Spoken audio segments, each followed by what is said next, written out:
Hey, good morning. Good morning. It's Sporty King, and welcome to Gift Friday.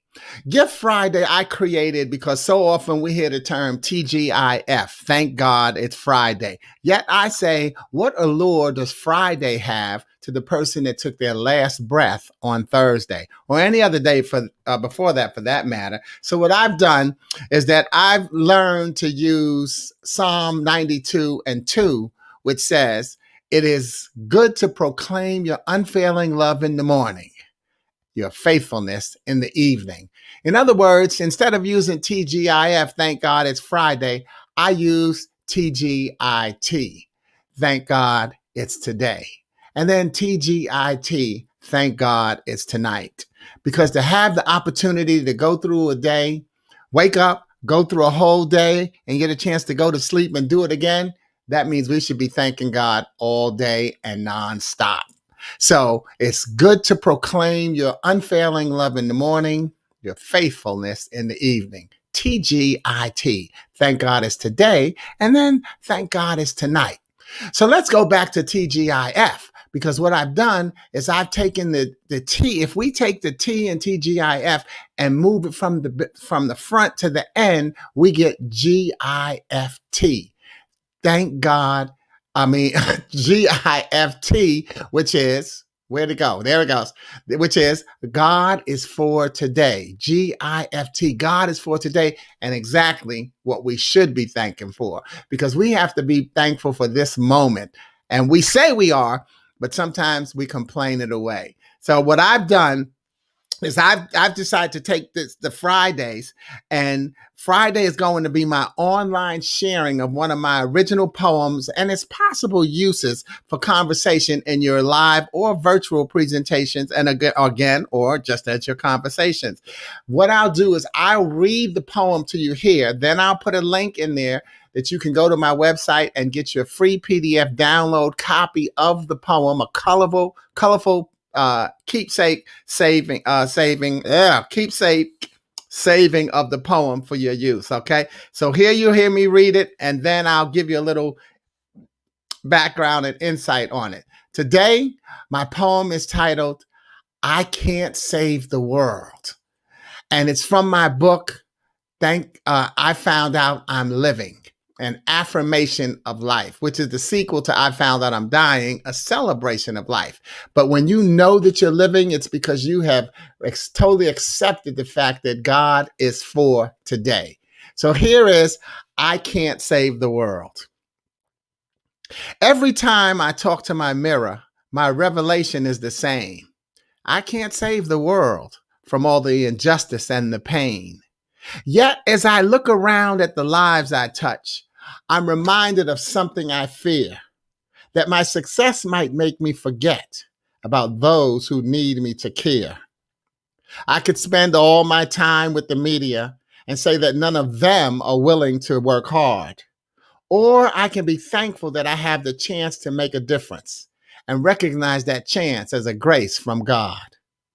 I can feed my spirit with my own personal thanks, not expecting showers of praise from the people I serve. And I can relax knowing that I've done my best, treating each person with the respect they deserve. I can look back at the times I almost lost my temper, now understanding that my disappointment was really concern. For who I thought was mature enough to take responsibility was actually only old enough to learn. I can only help those who are willing to help themselves by helping myself remain true to the message I get from my mirror. I can't save the world, but I can save you. I want to go back over that poem stanza for stanza and just give you some ways of looking at it. Okay, the first one. Every time I talk to the mirror, my revelation is the same. I can't save the world from all the injustice and the pain. Remember Michael Jackson's song?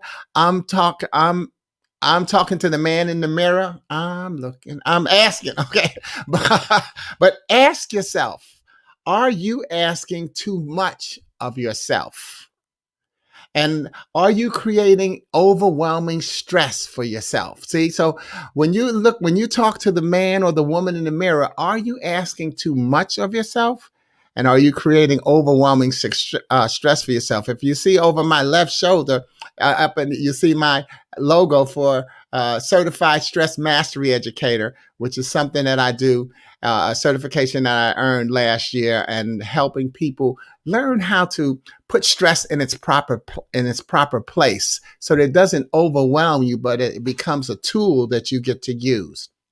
Second stanza, okay? And I'll say this, I'll give you the outcome of it. Have you lost touch with your message? Is the question. So here's the stanza. Yet as I look around at the lives I touch, I'm reminded of something I fear, that my success might make me forget about those who need me to care.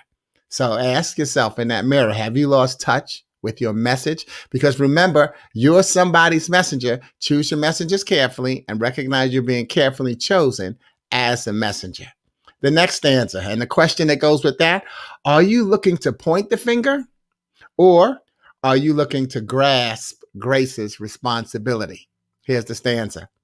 I could spend all my time with the media and say that none of them are willing to work hard. Or I can be thankful that I have the chance to make a difference and recognize that chance as a grace from my God. Are you looking to point the finger, or are you looking to grasp grace's responsibility? Because there's a great responsibility when you recognize what God has put inside you and asked you to do. Next stanza. And the question on this one is, are you practicing what you preach, or are you preaching what you practice? Are you delivering the truth, or are you delivering popular opinion? The stanza. I can feed my spirit with my own personal thanks, not expecting showers of praise from the people I serve. And I can relax knowing that I've done my best, treating each person with the respect they deserve. That's that grasping responsibility and grace that we talked about in the last paragraph. Rest your spirit. Preach what you practice. Don't practice what you preach. Preach what you practice and deliver the truth. Deliver the truth rather than popular opinion. When you do that, you don't have to expect thanks from certain people or from everybody. Because you may not get thanked from the person whose life you impacted the most. So make sure you deliver the truth. Next paragraph, next stanza. And the question that goes with this, are you putting too much pressure on others based on the unrealistic expectations that you put on yourself? And here's the stanza. I can look back at the times I almost lost my temper, now understanding that my disappointment was really concern.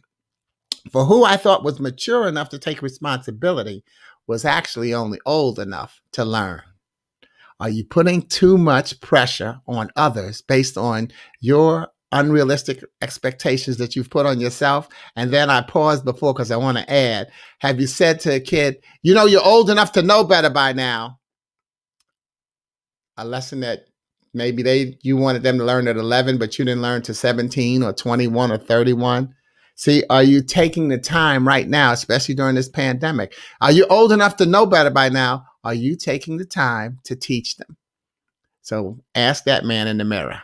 And then the final stanza, I can only help those who are willing to help themselves by helping myself remain true to the message I get from my mirror. I can't save the world, but I can save you. And with that, I like to add my acronym FOCUS, FOCUS. Finding ourselves creates unlimited success. Focus on you and let others come into focus, because you can't help anyone until you help yourself. Take care of yourself, PMS, physically, mentally, and spiritually. If you don't take care of yourself physically, how can you lift someone off the floor when they fall? How can you help them to the bed? If you don't take care of yourself mentally, how can you give someone good advice when they're making a tough decision that could change their life? If you don't take care of yourself spiritually, how can you encourage someone to keep the faith and keep pushing on through this pandemic or through any life situations that they may think are unbearable? Take care of your PMS, your physical, mental, and spiritual health, so that you can help those that you need to help. So that stands, I can only help those who are willing to help themselves by helping myself to remain true to the message I get from the mirror. I can't save the world, but I can save you. And so let me end that by saying, you can save the world. We just need you to save you first, because we really need you. You'll get, again, you'll be able to click on that. You'll get there's the link that I put in the chat. Yep, there's the link so that you can get a copy of your poem. I'll re-click it into the feed once I end here. And you can always, it'll take you to my website, sportyking.com. And that's where you'll find everything that I'll be happy to do for you. Catch me again next Friday at 11 o'clock on Gift Friday, Monday on Monday Morning Moment, and 1 minute message, inspirational message for you. And then next Wednesday, Glue Wednesday, God's Love Undoes Everything. That's my interactive session. Come ready to spend 30 to 45 minutes and just going back and forth, talking in the thread. And then again, next Friday on Gift Friday, where I read the poem, give you some idea of how you can share it, and then gift it to you so that you can share it. Thank you. God bless you, and have a safe weekend. Ciao. Let me put Gift Friday up there again. Yeah.